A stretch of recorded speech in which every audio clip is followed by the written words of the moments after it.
Il y a un certain temps, j'étais à la chasse. Comme vous le savez, j'aime chasser. Et il y avait un individu cruel dans cette région. C'était un type méchant. Il avait l'habitude de se moquer de moi, parce que je ne voulais pas tirer des biches et des fauns. Je lui disais, c'est brutal. Pourquoi ne veux-tu pas être un chasseur vraiment loyal et tirer plutôt sur les vieux mâles et les animaux qui sont vieux et prêts à mourir? Dieu nous les a donnés. Laisse ces jeunes mères et ces petits. Il disait, ah, prédicateur, tu es une poule mouillée. Il me répétait cela sans cesse. Je disais, maintenant regarde, si j'avais faim et que je désire un de ces fauns, je crois que Dieu me laisserait l'avoir. Mais tirer sur lui juste pour faire le malin, eh bien, il en remplissait tout un chariot. Pour appeler l'animal, il s'était fait une sorte de sifflet. Et quand il sifflait, ça faisait exactement le bruit d'un petit faon qui appelle.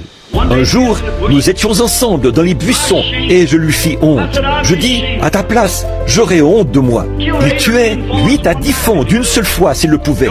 Des biches et n'importe quoi, simplement pour faire le malin. Il en prélevait peut-être juste les quartiers de derrière et laissait le reste sur place. Je lui disais, tu ne devrais pas faire ça. Ah, me disait-il, vous autres prédicateurs, vous êtes trop poules mouillées.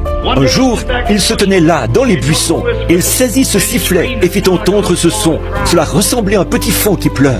Et juste comme il faisait cela, une magnifique biche laissa apparaître sa tête et sortit du fourré.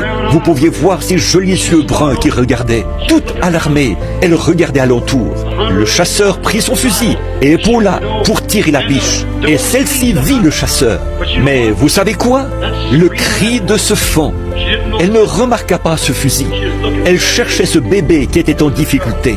Et vous savez, le fait qu'elle ait fait face à la mort en regardant la bouche de ce fusil démontre le véritable sentiment maternel et l'amour d'une mère.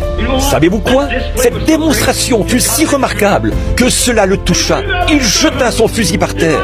Il revint vers moi en courant et m'accrocha par le bras. Il s'écria, « Billy, prie pour moi, j'en ai assez de ceci !» en voyant cette démonstration d'héroïsme maternel.